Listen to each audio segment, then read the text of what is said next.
Good evening, good people. This is your host, Calvin Anderson, for the Checking With podcast. Have another amazing guest with us today. My guest today was born and raised in a small village in Germany.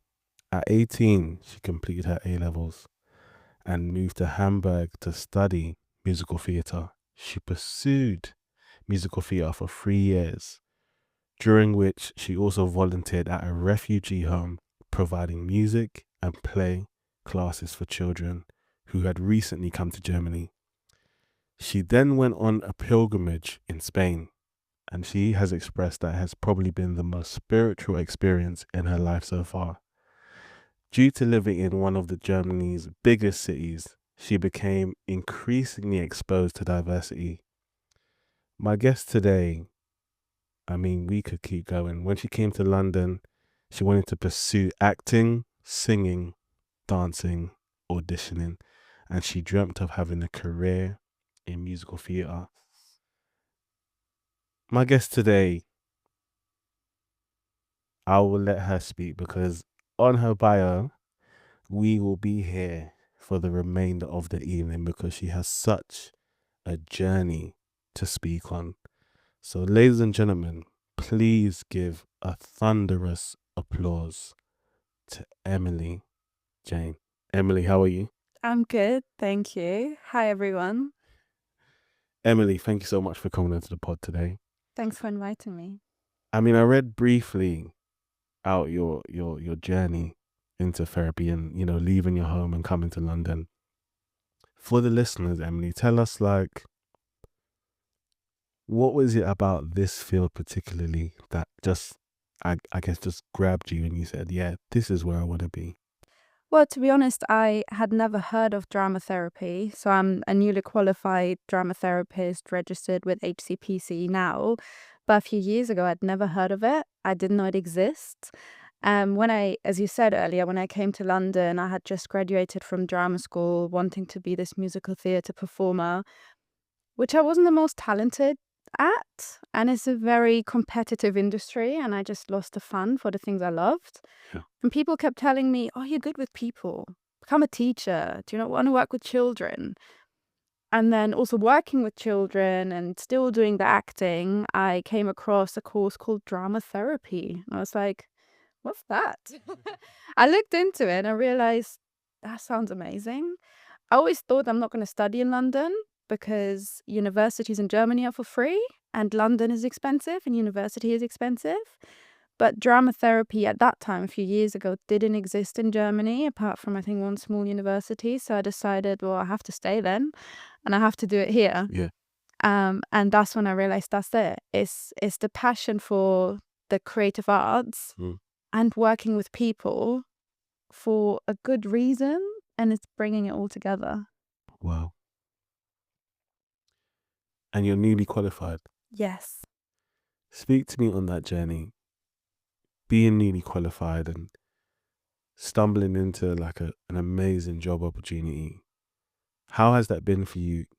Because I guess there's so many listeners who are newly qualified or about to become. How has that been for you? How have you kind of taken it, and what's your process been? I think it was quite a long process of, as I said, firstly discovering this job exists. Then I did a degree in social science just to get a bachelor's degree to then even get into a master's in drama therapy. And in those 2 years of getting that drama therapy degree, things have changed for me a lot. As I said, I initially thought I would be working with children. I was very interested in the field of working with autistic children. I did a placement in a school, and then in my second year, I did a placement in a prison. And working with men in prison was very different to my initial ideas of working with children. Yeah. To be honest, sometimes there's not major differences because we all have our inner child within us. And that placement just showed me that that's where I want to work. And I was just very, very lucky.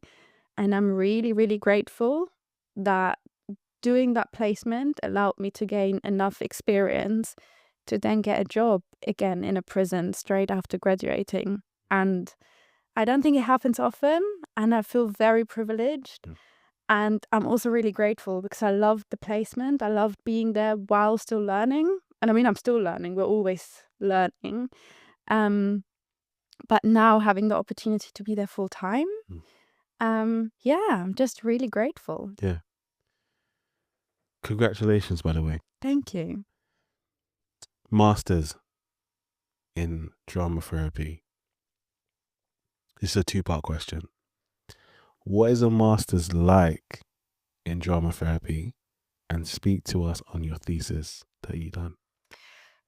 So it's a very practical degree, which I appreciate because I feel like I'm a very practical person.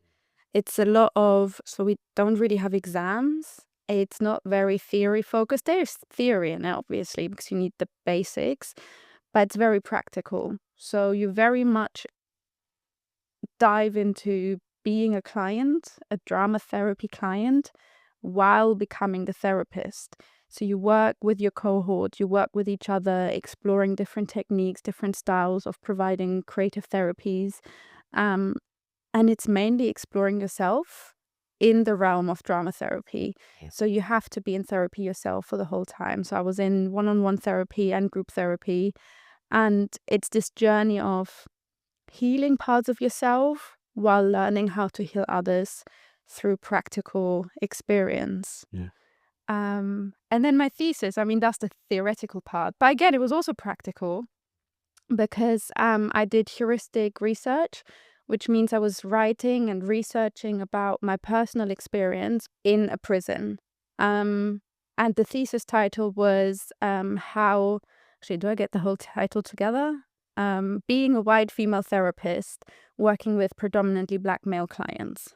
Because as a white woman working in a prison, most of the clients are Black men. And that has an effect on that relationship. And I looked into it, and there's a lot of research on gender affecting the therapy relationship. And there's a lot of research on race affecting therapy. But what did that mean for me in my placement with my work, especially with creative therapies? So that's what I looked more into. And yeah. Touch on that a bit more for us in terms of being a white female and having Black clients. What was that like for you in the beginning? And as you were doing research, how did you then kind of tailor your approach and how you worked with them, if you don't mind me asking? Yeah, so initially I just did a lot of self-reflection of my own shame sometimes, of my own insecurities, of saying or doing the wrong things. And then I actually started very openly talking to my clients about it because I made that decision. I was first worried I didn't want to take up their time and space with my research. But then I realized, how am I going to hear their voices if I don't ask them?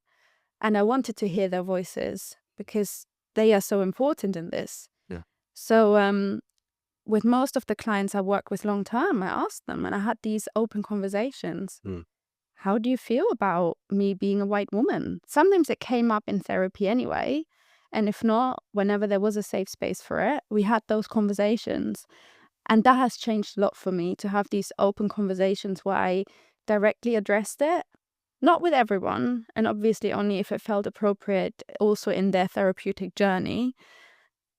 But that's how I got answers. Answers that there is no answer. Yeah. Because it's so individual. I had some people telling me, I mean, most of the men telling me that me being a woman is an advantage. They wouldn't talk to men the way they talk to me. And there is some literature I read for my thesis that shares findings like that generally people find it easier to talk to women. But then the fact that I was white, for some of them was like, yeah, you'll never understand. You'll never understand what it's like.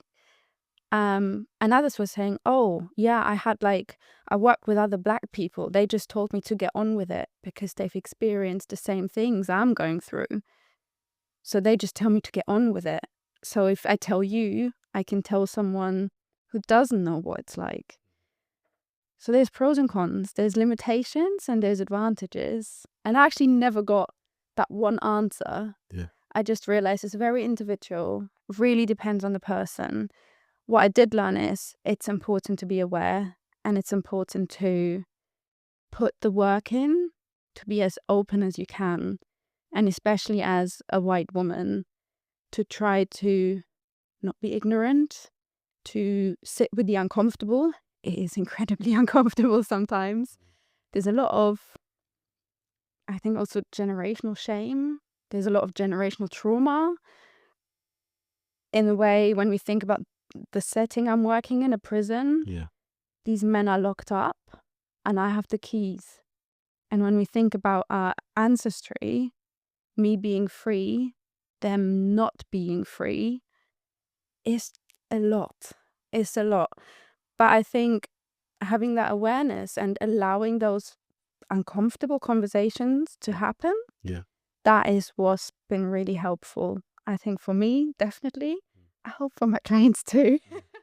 I'm sure it has been. I mean, even the way you describe just having that self-reflection and, you know, hearing them and really tailoring your experiences to hearing them and their experiences sounds like powerful work to me, Emily. I had a client who's written a poem about exactly my question. Yeah. Would you mind if I share it? I don't mind at all, please. He was one client I worked with who I knew was writing poetry. Yeah. And he consented to write a poem for my thesis. And it's called Understanding Culture. So the question I asked him was, what comes up for you thinking about me being a white woman working with you? What effect does it have? And he said, I'm kind of finding it hard to connect, struggling to get what I want off my chest. How can I when you haven't stepped where I've stepped or wept how I've wept? Being black makes my life different to yours. Being black makes my mental state different to yours. I can tell you everything I've been through, but you still won't understand me. What it means to be me, to be held accountable for every bad dream, to live on the streets and be named an IC3, to be locked behind cages like monkeys were meant to be. Now you can say it's sad and try to understand. But I'm not mad. I believe it's God's plan. His plan to show you how race can define a man and divide men. How can a white woman understand a black man? Same way a black man might understand a white woman. You can't. You just listen and wish you could change it all. Listen and try to embrace it all. Help from a retrospective rather than introspective. You may understand what it means to be me, but never what it's like to be me. Wow. When you received that, Emily, what was like your first initial reaction? Tight in my chest. I mean, as drama therapists, we work very physical. Yeah. And it always feels heavy. But I feel so brutally honest. He's written that during a group session because he forgot that I asked him to maybe put some creative writing together. Yeah. He scribbled that on a piece of paper within a couple of minutes and then handed it to me and said, I hope this is good enough. And there was a part of me that just was overwhelmed because this is not just good enough. Yeah. And I feel like that describes so perfectly also the dynamics in the work we do in that setting of this is amazing. Yeah. And this needs to be heard and this is important and it is good enough. You are good enough. Even though you are labeled as this criminal, you're having this very long prison sentence. But this is good enough and it's amazing. And I just felt so grateful to receive that and to be allowed to use that and reflect on that. Yeah. You said something earlier when you spoke about when you were doing your master's, and then you spoke about being the client and being the therapist. Speak to me more on that in terms of having those kind of dual processes at one time, and how did you manage that, and what did it do for you? It's really difficult. At our uni days, when we were at university and did all these practical things, it's always this weird balance. You're suddenly there with a group of people, I've never met them before, but you're all coming together and there's this instant connection because you chose to do the same thing. But then we're still all different. And then having to work with those people in therapeutic moments, there's been so many tears. For me, there's been so much personal growth in that time. But then also knowing this is the process of becoming a therapist. And at the same time, I go out there and I see my therapist, which is compulsory to do the course, where I feel so weak and so much like I need help. I'm the one here that needs help. And then questioning how can I then help others? Yeah. But actually realizing that getting that help and doing that internal work on myself is why I'm now able to some extent to help others. And moving forward, just in terms of like your practice and working, what do you want to, I guess, create and add to the drama therapy space? I mean, I've also written about that in my thesis, that as much as I love the course and I love drama therapy, I believe there can be a lot of things changed. When we talk about cultural awareness and anti-racist practice, I don't think that's fully established in our education system. Don't know if it's just in this country or generally. And I think that's something I'm really keen to use the experiences I'm making now and the work I'm doing to maybe find ways to encourage other students or other people wanting to go on that journey to do that personal work, because it takes time and it's so important. And especially other white therapists and white females. I mean, unfortunately, we are the majority that gets the chance to become a therapist because we hold so much privilege.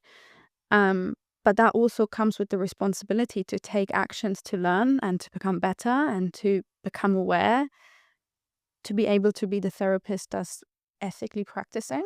Yeah.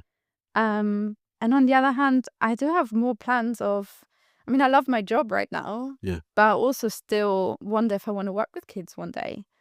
Or I had another thought of working with athletes. I know drama therapy is always very focused on just the creative arts, Yeah. but it's also very physical. And for me, that has always played a big part in the therapist I am. I've been boxing for the last 7 years in my free time, and I've done a few boxing fights. For me, that was part of my therapeutic journey, to understand the connections between fighting, between physical exercise and my mental well-being. And I do that with my clients now. I have clients who I do boxing exercises with. And that's not necessarily what I'm taught in the drama therapy course. But I think drama therapy just allows for this very broad range of creativity. And creativity can mean I see a client, Yeah. the client loved boxing or any other form of sports. What does that, how can we use that creatively for their therapeutic journey? Yeah. I love that. I love you, again, tailoring your approach to suit your client's needs. You spoke about privilege.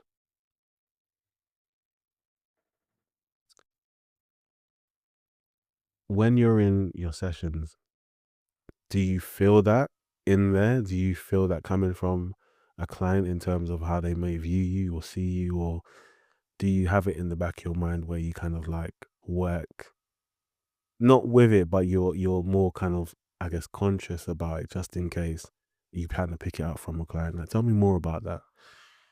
I feel like it comes up less in my work directly with clients. Yeah.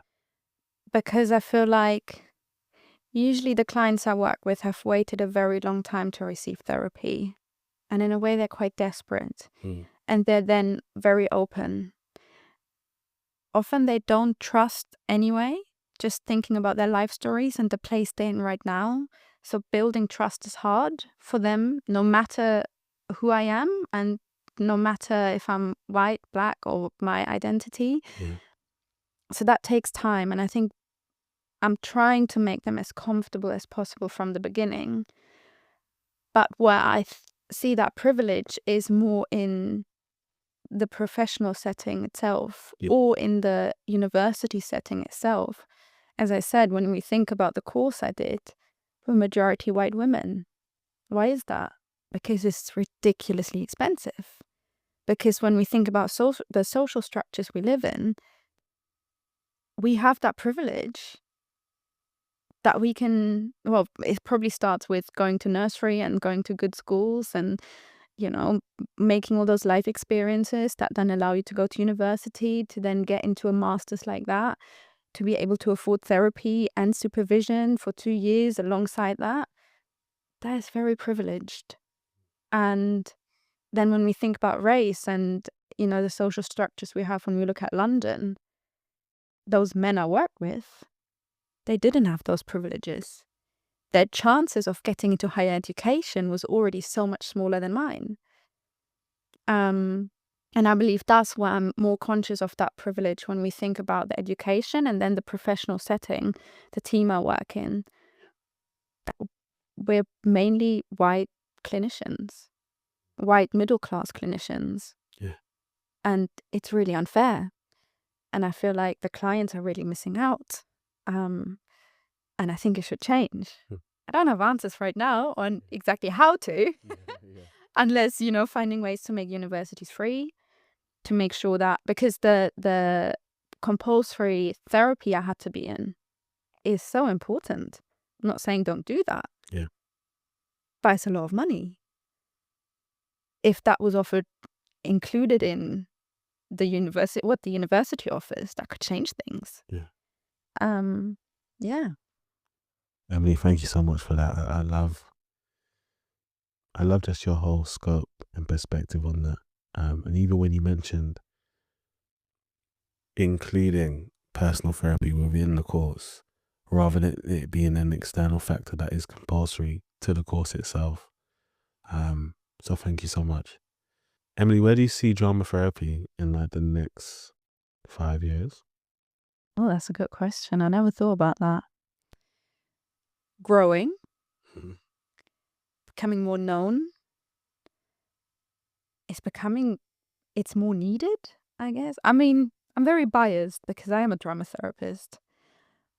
But I believe that when we see that, I mean, we do see in the numbers that, you know, mental health support is so much more needed because life gets more difficult. We're currently in a state of crisis at the moment. Not saying that people didn't in the past, but there are studies that show that looking into the future now is more scary than it was in the past. And that has an effect on people's well-being. And I believe talking is amazing. I love talking. I always was a talker. I mean, I went to drama school, but so many people can't or don't want to or don't know how to.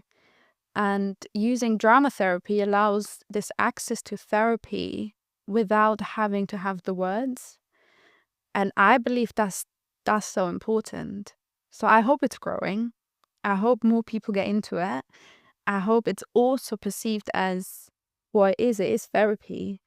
I feel like often we're stigmatized as these airy-fairy people that sit on the floor and play games and or people get scared. They're like, drama therapy, do I have to do acting?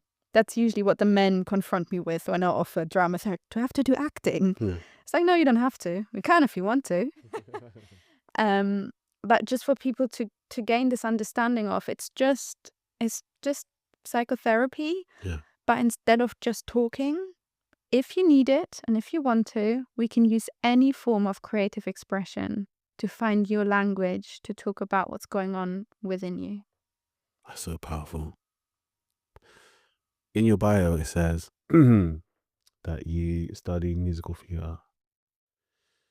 So you obviously went into the singing, the dancing, and the acting.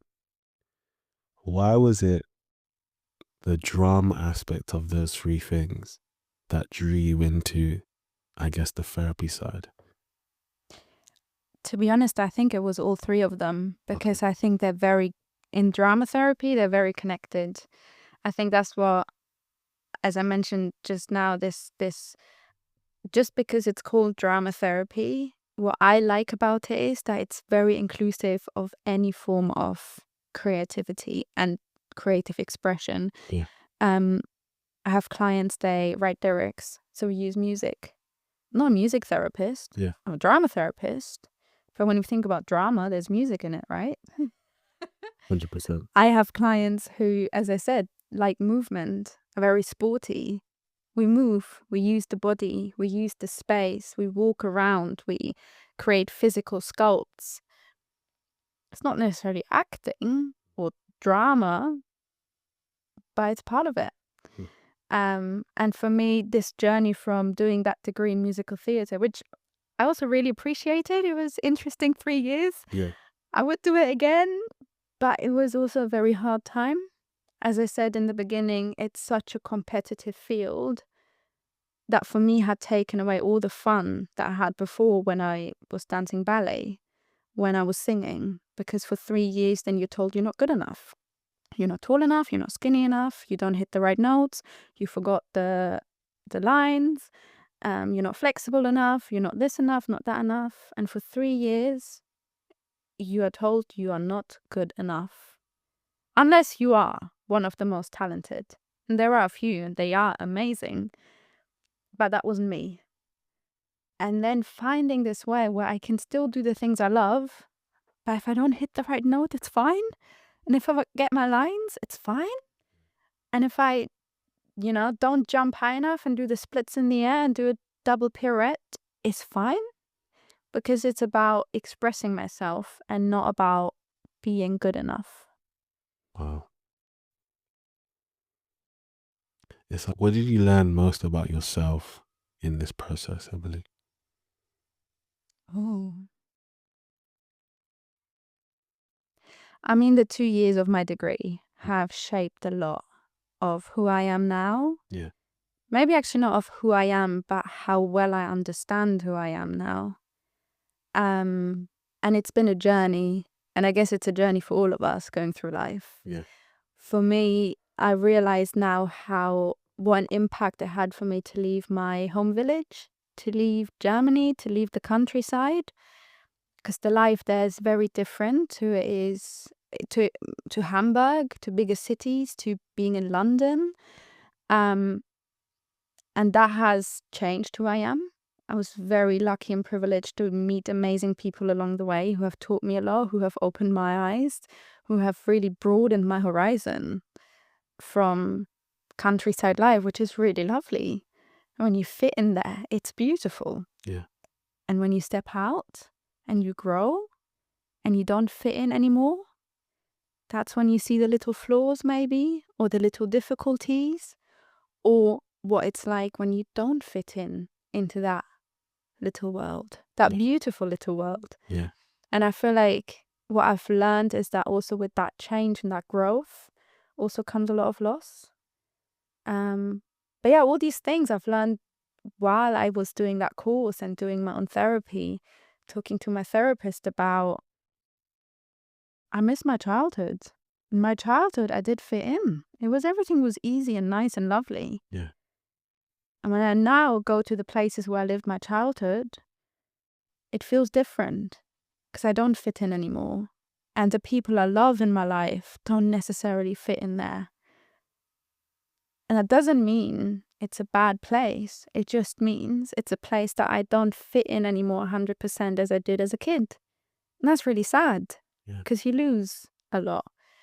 But I would never want to go back to that because of all the things I gained from living in bigger cities, meeting people from all different parts of the world, in all different stages of their life, meeting people with more openness, learning, growing, and being able to have these conversations. Yeah. For anyone that wants to get into the drama therapy space, Emily, what advice would you give them? Start to explore yourself as much as you can and as honestly as you can, as early as you can. Because in the end, that's what helps you to become the therapist you want to be. I'll be very honest. I only had my first experience with therapy myself when I did my bachelor's degree, where I had counseling through university because I wasn't in a good place. I had lost a family member. I was in an abusive relationship. And that was a really hard time. And that was my first contact with therapy, counseling. And I had already made the plan to become a therapist. Now, looking back, I realize how unequipped I would have been at that time to become a therapist. Yeah. So it's the openness to actually being vulnerable and look deep within yourself and work on that alongside the journey of learning how to help others. It sounds like a journey. You speaking about being back home, now in London, and your experiences and going through therapy and the loss you had in your family, and how all of that has shaped you to be the therapist that you are today. Thanks so much for sharing that with me. Emily, before you go, I definitely want to speak more on just what it takes to be a therapist. It's a very good question. Honesty, Honestly. sitting with the uncomfortable. I think that's also what came out of my research for my thesis. Yeah. It's uncomfortable. And now also doing the job full time and carrying more responsibility. Yeah. It's incredibly uncomfortable sometimes. I don't like the word resilience too much. I'm still trying to make my peace with that word. Yeah. Because I believe it feels like a lot of pressure and pushing through, and I don't think that's the right approach.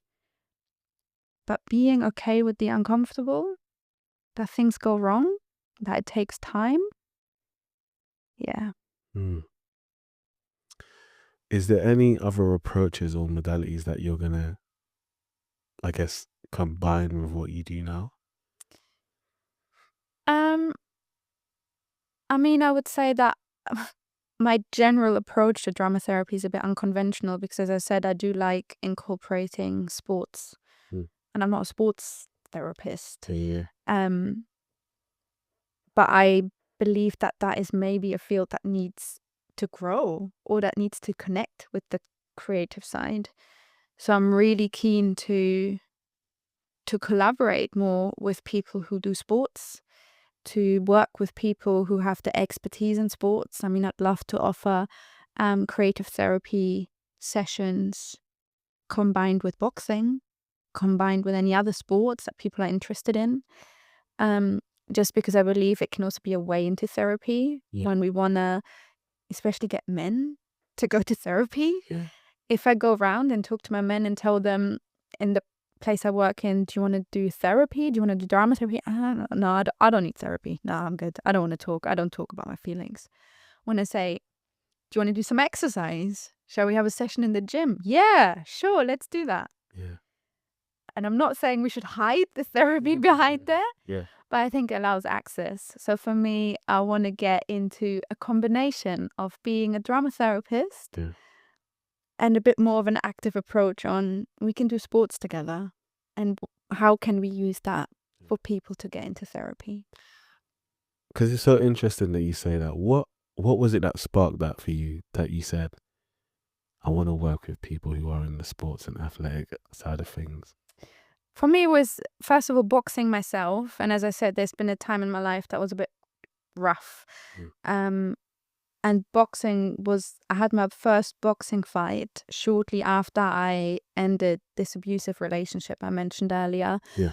And I had 4 fights so far. And I won the first 2 and I lost the last 2. And having therapy alongside this has helped me a lot because I realized the boxing helped me. It helped me to get over things. It helped me to build my confidence back up. But it also broke me. When you're in a ring and you're physically beaten up and you lose, that's really hard. Yeah. But I had my therapist. So I went to my therapist after and spent a few sessions on exploring, why did I even want to fight? Why do I have to fight? Yeah. Why is it so hard to lose? What do I have to lose? And that's where I realized that for me, even though maybe I wasn't the sportiest kid, and sport was never a big part of my life, but then dancing was, and now boxing is. Having therapy alongside that physical experience has helped me so much to get to know myself better. Yeah. Then I have a partner who's a bodybuilder, and I've met quite a few people now who do that kind of sport, going to the gym a lot. I mean, when we look at men generally, sport is a big thing. Going to the gym is a big thing. Unfortunately, often it comes from a very unhealthy view on it. It comes from, I need to be perfect. I need to look better. I need to be in a good shape to be loved and appreciated. When we look at bodybuilding, unfortunately, it's a combination often of eating disorders, addiction, and a very low self-esteem. Yeah. I believe that's a good ground to go to therapy. But for men, it's hard, I guess. And maybe finding a way to bring that together, that, yeah, it's okay you do that sport. Yeah, I can see that maybe it's, coming from a very low image of self and this belief I need to look perfect. And you can keep doing that, that's okay. But how about alongside that, we talk about how you feel? And we see if then, on that journey, Yeah. you still need to go to the gym 7 days a week. And you still need to starve yourself. Yeah. Or not. Or not. Emily, I want to throw some rapid fun questions at you before you go. Yeah. Okay, so the listeners can get to know you more. If you could work anywhere in the world remotely, where would it be and why? Spain. Why Spain? Because it's warm, because I want to learn Spanish, because I've been there a few times on holidays and really enjoy it. Yeah. And it has a beach. Okay. Yeah. Do you have a favorite book or film? I have a few favorite books. One very much related to my thesis, White Fragility by Robin DiAngelo, because it's been quite eye-opening. Yeah. Very, well, I don't want to say easy read, because it's a bit hard to read, but very easily explained for white people how to start that journey on becoming more open. Yeah, that one probably. Okay. And film? Film, The Greatest Showman. That's the musical theatre performer in me. That just loves The Greatest It's a Showman. really good film. Yeah. Do you have a favorite piece of dialogue from a series or film?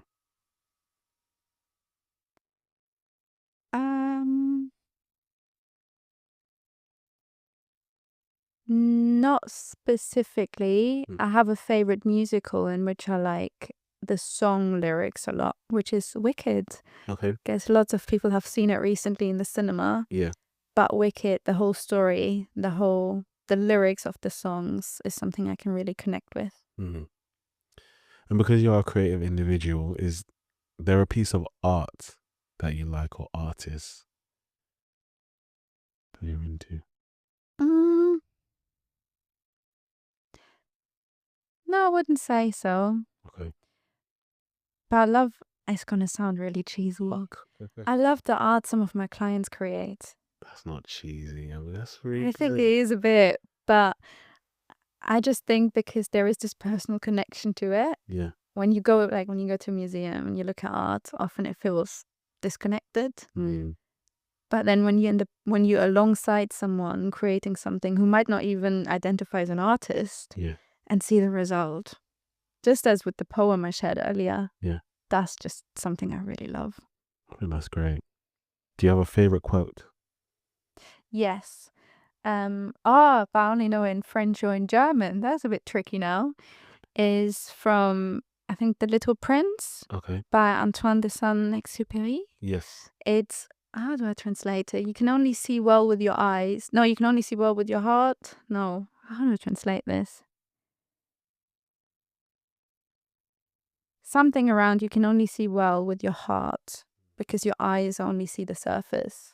Why does that resonate with you? Because as much as we can visibly see things, I believe there is so much more to us than what we can see on the outside. And you don't need your eyes open to see that. That can come through words. That can come through physicality. Yeah. Sounds, music. movement. That's powerful. Emily, finish the sentence for me. If it wasn't for therapy/drama therapy, I would be.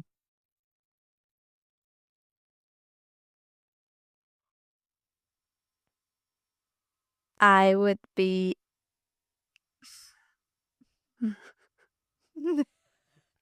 I really want to be a drama therapist.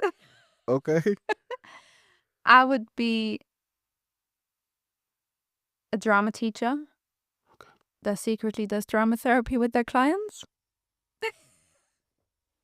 So definitely still in the drama Yeah. arena. I love making coffee. I used to be a barista and even got a C for coffee on my arm. So maybe I would own my own coffee shop. Okay. Yeah. Then offer drama therapy And offer a space for therapy with it. alongside the coffee I mean, that's a win-win, with the right? gym in the background. Sounds like a really good setup. Yeah. What would you call it if you had to give it a name? I mean, I used to have this idea of opening my creative arts nursery with a coffee shop. I have a lot of wild ideas over the years. Now I want to have more like a wellness space. And I think there was a plan where I wanted to call it Neverland, like the Peter Pan Neverland, where you never have to grow up, where the inner child is always welcome, where adults can be a child again. Speak to me on that quickly. The aspect of the inner child coming in, being an adult. Why is that so important, Emily? I think for me that has to do with this journey of leaving my home village where I lived as a child. Yeah. And going on that journey of becoming a therapist and being in therapy, I realized often how unfair it was to that little girl, how stressed she was sometimes, how much pressure she felt sometimes, how out of place she felt sometimes and not good enough, and how much that is still there sometimes. When I also think about, as I said, being in drama school for 3 years, not being told that I'm good enough. That was so hard and difficult, and that has, played into this feeling of not being good enough. Now I'm at a point where I can look back and see pictures of myself as a child and be like, oh, you're actually gorgeous. You're good enough. Yeah. You always felt weird and out of place. That's not your fault. There was adults around maybe who made you feel weird and awkward, Yeah. but it would have been their job to make you feel comfortable and safe. So it wasn't your fault. And I think because sometimes I miss that life so much. Yeah. The past, it's that inner child that I just hold dearly and feel like, oh, she's still there. And she's still in that world that I don't fit in anymore. What do you say to her, Emily, if you don't mind me asking? What do you say? That she is good enough. That she's loved. As I said, there's a part of me that now, reflecting on my feelings as a kid, I often felt out of place. Yeah. And I couldn't explain why. I'm wondering if there was already a part of me that didn't fit in at that time. And now realizing it's okay. If you feel uncomfortable, people should have made you feel comfortable because you were a child. Yeah. And now that's also work I do with my clients who also very often feel like they didn't fit in as a kid and were misunderstood. Yeah. Emily, before you go, is there any advice or anything you want to give to the listeners who are hearing what you're saying and they want to go into therapy, they want to start personal therapy, they just want to go and embark on a journey? What advice would you say to them? Just try. I think often we feel this pressure of, oh, I'm going into therapy. It's going to change everything. But then I think just try. If it doesn't resonate, you can stop. You don't have to need it. It can just feel good. If you have a major accident and a physical injury, you may need physiotherapy. Yeah. No one's judging you for that. And if you go and get a massage because you want to feel even better, no one's judging you for that. But when people who feel all right go to therapy, it's like, why are you going to therapy? Or why should I go to therapy? I'm not mentally ill. It's like, well, it can just feel good. Yeah. So just try. just try. There's, it's okay to not to continue. Yeah. But if you want to try it, just give it a go. Powerful. Emily, someone's heard you today and they want to reach out to you. What's the best way someone can contact you? It's probably via LinkedIn because I'm not working in private practice yet. Yeah. So I haven't set up any professional access in a way and a website and stuff. Just because also I want to gain more experience before I start that private work. But I'm really open to collaborating with people, working on workshops and drama therapeutic inspired workshops. I wouldn't call it therapy because when it's workshops, I feel like it's not therapy directly. Yeah. But I got a LinkedIn. We can put the link below. Oh, definitely do that. And people can contact me, even if there's people who are interested in drama therapy and what it's like to be newly graduated or want to start that course. I'm happy to answer questions and talk to people. Incredible. Emily, firstly, thank you so much for coming onto the pod. Ladies and gentlemen, this won't be the last time that we hear from Emily Jane. Such an insightful person and passionate individual as you've heard today. I've been your host, Calvin Anderson, for the Check-In With podcast. We have had Emily Jane. Have a good evening. Take care. Speak soon. God bless.